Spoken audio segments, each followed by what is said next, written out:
We came up with our ideas as it is relevant and timely for us architecture students to identify the effect of one's struggle to sleep quality to the quality of work.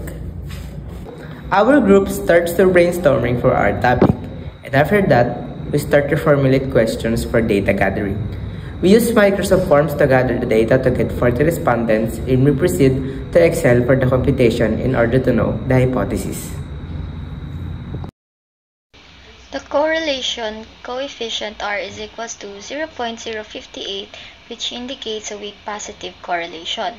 The computed R raised to 2 is equals to 0.033, means that the least square regression equation predicts that the mathematics scores at 0.33% given the regression equation y is equals to 0.283x plus 85.985, since p is equals to 0.7243, which is greater than x, which is equals to 0.05, we fail to reject the null hypothesis, since p is greater than 0.05.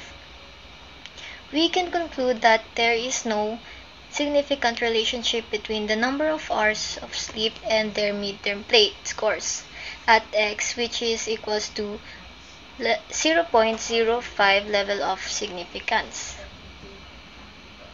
Did you get any help or support other than yourself, groupmates? Yes, we helped each other to get this activity done. We made sure everyone had their own part, and we supported one another throughout the process. It was really a team effort, and we made sure to communicate and share ideas to complete everything successfully. The main challenge we encountered was the lack of respondents, which made it difficult to gather the needed data.